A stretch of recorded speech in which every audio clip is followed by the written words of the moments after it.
This is Shalom World Podcast.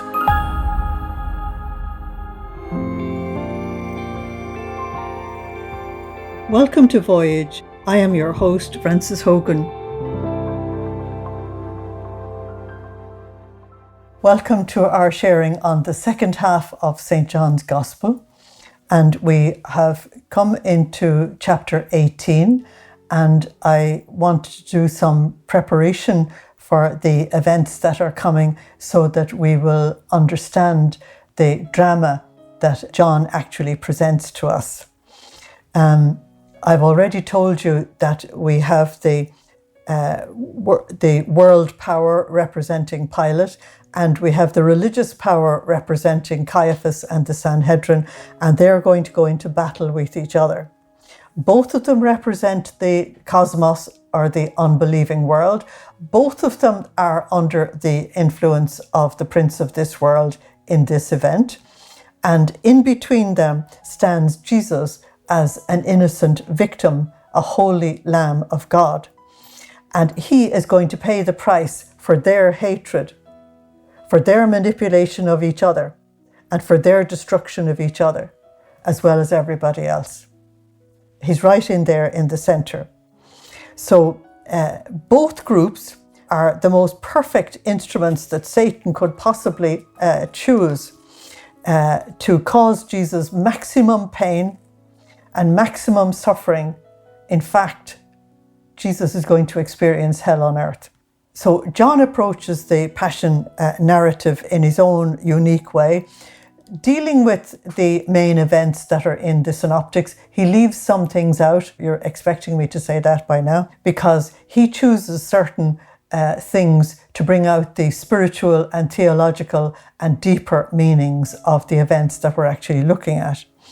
So as we go through the events of the Passion and death of Jesus, we are actually going to get a revision of the gospel given back to us, very particularly the final discourse that Jesus has actually just finished. We're going to see this coming into action when we get into these events. And so it's the gospel as a whole that we need to look at, because John has this way of writing that he presents all the foundations at the beginning. He builds up the text, and then he completes the entire revelation that he's giving in the final events. He does exactly the same thing in the book of Revelation. And so it is in the events of the passion and death and resurrection of Jesus that we are all going to finally recognize who Jesus really is. So John wants us to read the events of the passion from several different angles so that the shock effect will really come to us, and that we will understand that if we don't read them from the above level, we don't get what's going on at all. If we join the protagonists at the lower level, we're not going to understand. We will come to it with unseeing eyes. So I want to show you something that John does that the synoptic gospels don't do at all. And that is, he uses very dramatic stage effects to get a message across. For example, when Jesus will be on trial before the Sanhedrin, he's going to give us a two-stage effect to bring out the importance of what's actually going on. For example, he's going to have Peter front stage, surrounded by the servants and various people who are present in the house of Caiaphas.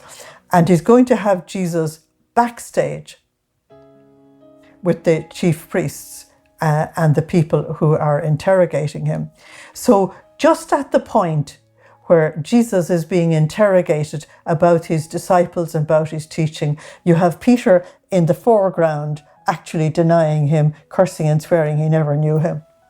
It's when you see that context that it hits you in a way it couldn't possibly hit you in the synoptic gospels, where you're simply told one thing after another. Also, when you come to the trial with Pilate, John has a three-stage effect, which is really very powerful. This would come across marvelously if it was demonstrated on a stage. In the front of the stage, you have Pilate and the chief priests and eventually the crowds. Everything is noisy, it's raucous, it's chaotic, it's frenzied, and it's terrible. And then Pilate goes backstage where he and Jesus meet privately, personally, and all is silent and quiet. When Pilate goes back into Jesus' presence, he begins to see a little and to understand a little. But when he comes out to the front stage and meets the unbelieving world and the cosmos in all its terribleness, Pilate gets totally confused. And then we have a middle stage in which you see Jesus being tormented and scourged and crowned with thorns by the Roman soldiers. And what John is actually showing you is that while Jesus is silent, backstage and middle stage, we can see clearly that it's Pilate going from one to the other that causes the center one. That Jesus would never have been scourged and crowned with thorns if Pilate wasn't so confused going from one to the other. Now that illustrates something that was emphasized in the final discourse of Jesus. And that is that the disciples were going to have to take their mission out into that raucous, chaotic world. And if they were going to go back and forth, they would get confused as well. So they have to be living in this community of love and unity in order to maintain their balance and to be able to see things as God sees them. John emphasizes Jesus' silence throughout the whole event. So much so that when we actually come to the cross, John has silence over the whole place, which I will explain more when we come to it. And what John is saying to you and me in this silence, one of the things he's saying, I just want to bring it out now, is that the only way you and I will ever understand this is by contemplating it in the silence of our hearts. We won't get it any other way. It doesn't matter who gives you lectures on this or explains the details or anything else. That's not it. It's by actually contemplating Jesus in this extraordinary mystery that the mystery comes to us. John alone among the four Gospels gives you a very particular twist to the whole story. And if you're not really alerted to this, you might miss it. And the twist is that while Pilate seems to be the judge, and he tells Jesus, I've got power to kill you, or I've got power to set you free. Now, when Pilate was actually saying those words, he had no power at all because the Jewish Sanhedrin was taking it from him. But while he was saying it, Jesus actually judged Pilate and judged the Sanhedrin and judged everybody. He said, no, you're not the most guilty among here. And so John is getting you to look at the fact that things are not what they seem. And that if you begin to look at it from the deeper levels, that you're utterly amazed as to what's going on. Utterly amazed. When Pilate eventually brings the tortured Jesus out to the people and says, Ecce homo. I'll go deeper into that when we get there. He would have been utterly terrified if he knew who it was that he had scourged. He wouldn't have been able for the revelation at all. He had no idea about the mystery of the Son of Man. He had no idea that he had just scourged the beloved Son of the Father. All of this is completely unknown to him. His ignorance is unbelievable. When you come to Caiaphas, you're dealing with a very unworthy holder of the highest office in the Jewish religion. He was the high priest. And when you realize that he, as the high priest, is in the highest position of authority between God and God's people, then you begin to have some idea of the enormity of this man condemning the true high priest of the new religion. One high priest condemning another one. So there are things like that we will watch out for.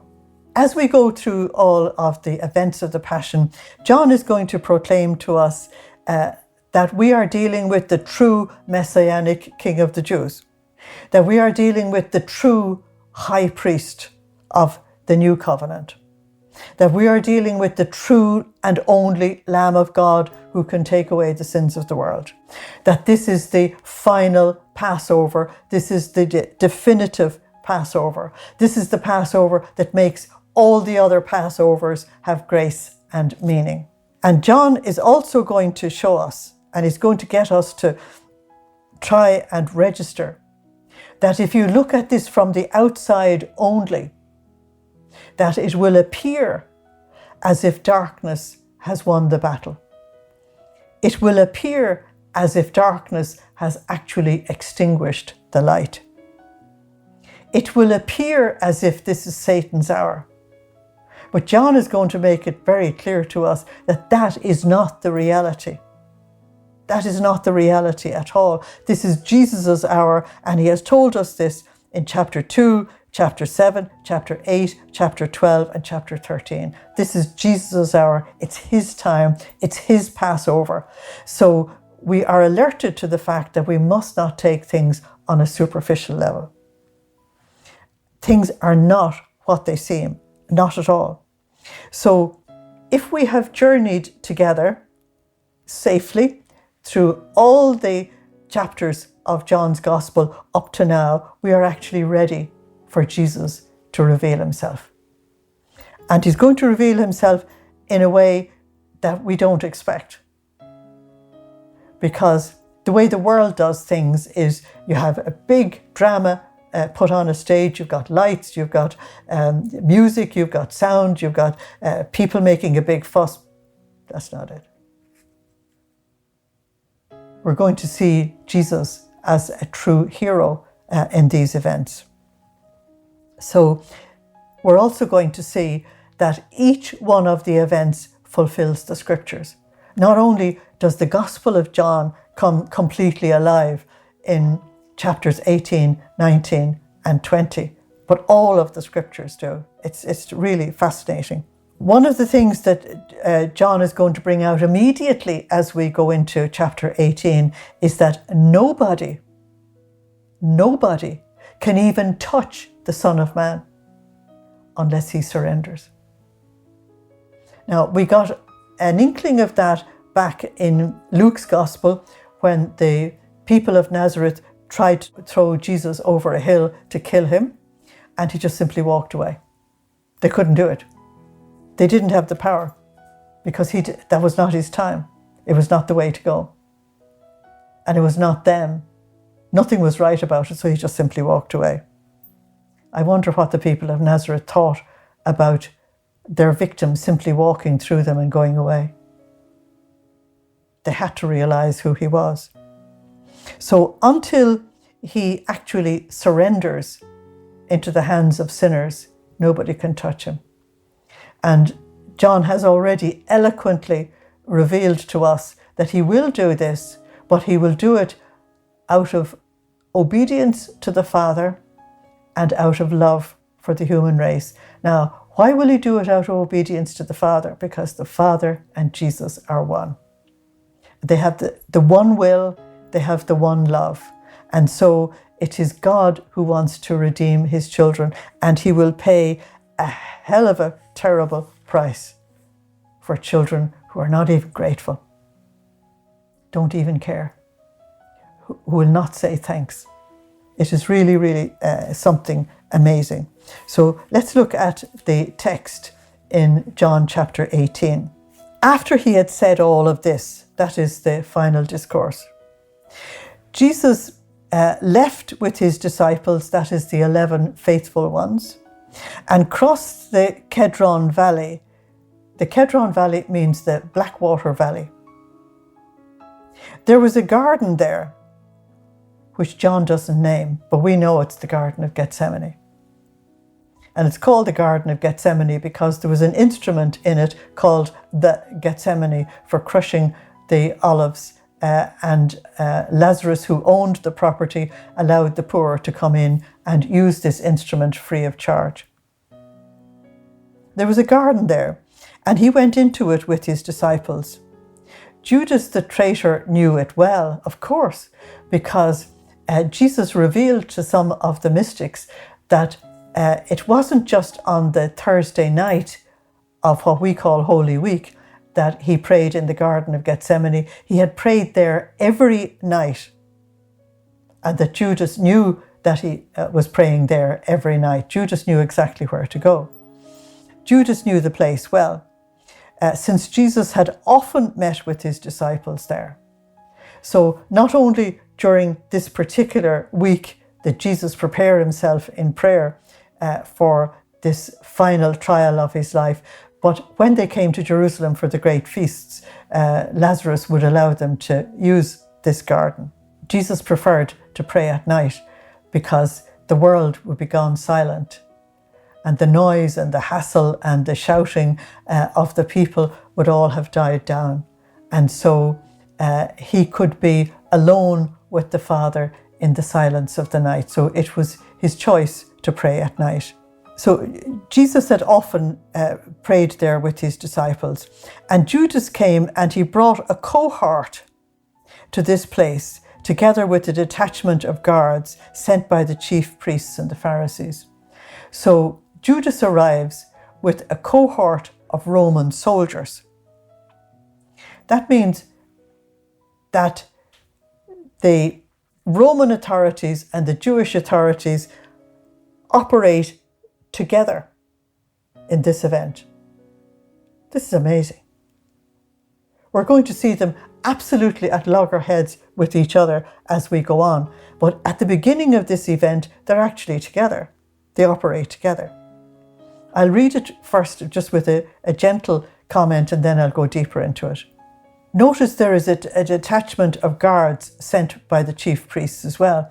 These were the temple police, and they were a private police force which the Roman authorities allowed the Sanhedrin to have because the temple was so great, and the numbers of people coming to the temple to pray, particularly at feast times, actually required a temple police to see to everything running smoothly. So both groups came together. And John says something very, very interesting. He says, they came to this place all with lanterns and torches and weapons. Now, Jesus is going to ask them, who are you looking for? They are coming armed, and they're coming with torches and weapons to find a lamb, to find a beloved son, to find the gentlest person on the planet. They're coming, they absolutely have no idea who they are looking for. And so the first question Jesus is going to ask is, who are you looking for? So it is at this point that the synoptic gospels actually give you the agony of Jesus in the garden. John leaves out that completely. He obviously considers that it has been dealt with sufficiently by the synoptic gospels. And so he goes on to something else. He wants to show Jesus' surrender. Judas, as I said already, has the job of actually identifying Jesus in the dark, which only somebody who knew him very well could find him.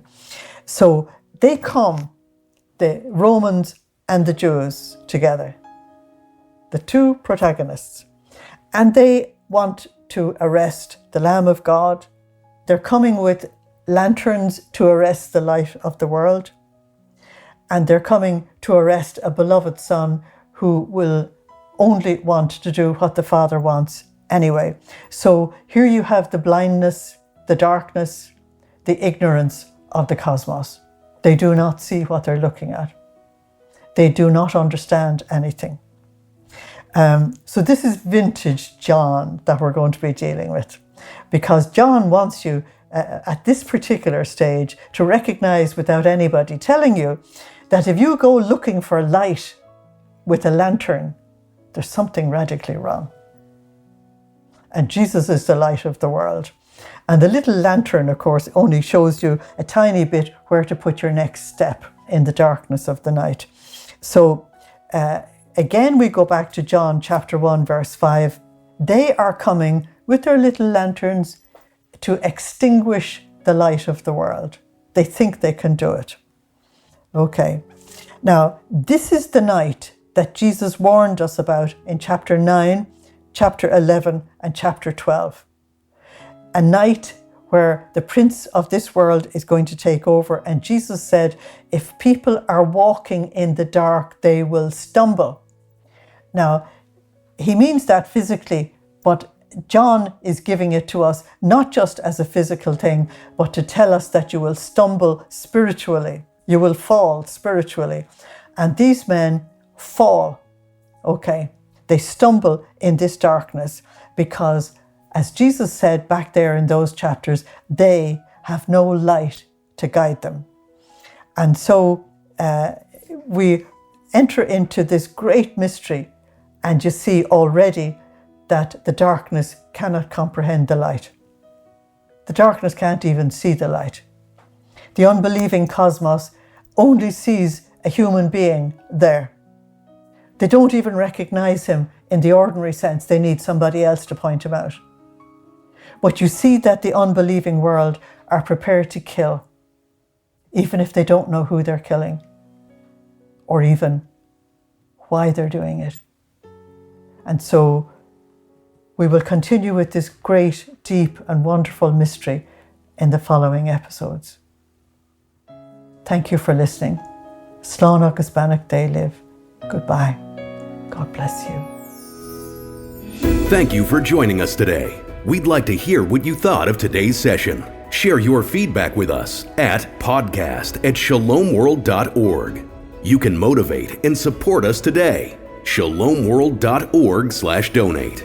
Visit shalomworld.org for more information about Shalom World Podcasts. To get the latest updates, make sure you follow us on Instagram at Shalom World Podcasts. Shalom World Podcasts is now available on all online platforms, including Apple Podcasts, Spotify, and others.